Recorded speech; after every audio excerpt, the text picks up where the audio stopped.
Well, Vinny, when I look at his signature in and of itself, I have to bring in all the other behavioral indicators that we will look that would validate what we do know about him. So when we're looking at his signature, also consider a couple other things, right? When we think about his methodical stalking patterns, right? The cell phone data that we know that showed that he visited the neighborhood at least 12 times before the murder. So I think that's important to note. And then we also know that there was careful targeted selection in that sense that he bypassed the two roommates on the first floor, suggesting specific victim targeting.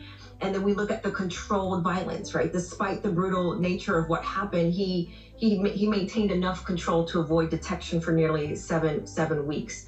So what this reveals to me about the killer is that there was some planning, which that repetitive, how he was moving about things wasn't impulsive. So he studied routines and entry points and victim behavior. So some need for control. That signature can show that someone who needed to feel dominant and in command of the situation. And then we're also looking at these risk-taking behaviors with the calculated elements that we now know to be true. He was willing to return to the same area repetitively and thought that he was smart enough to do it during low activity hours. So, potentially possible narcissistic tendencies, leaving things which indicate arrogance or believing he was smarter than investigators. So when we take into all those types of actions, I think this signature here isn't just about in and of itself, but it's about the violence, his methodical stalking patterns that we know to be true. The 12 visits to scout the location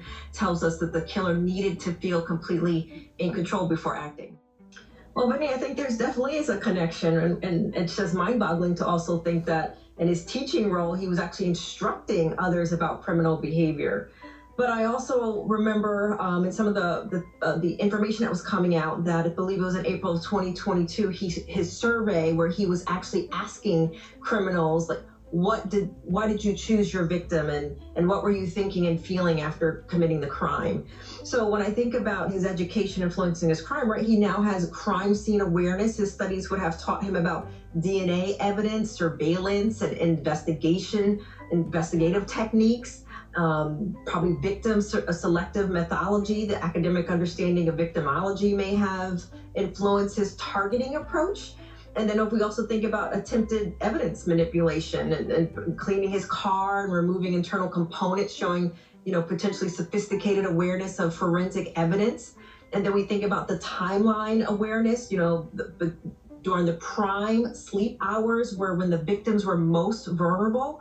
So I would say when we think about this criminal justice education, a couple things. Knowledge didn't make him a better criminal. Right? Despite his education, he left some crucial DNA evidence, and academic interests may have been a symptom, but it's not a cause. And I believe, as we just listened to that, we want to also express that. But for him, I would probably say it was an expression of an existing darker interest, but it wasn't the source of it. So I would definitely say, Vinny, that his criminology education likely gave him a false sense of confidence, and he knew enough to be dangerous, but not enough to avoid detection. Yeah, thank goodness. Dr. Janie Lacy, thank you so much.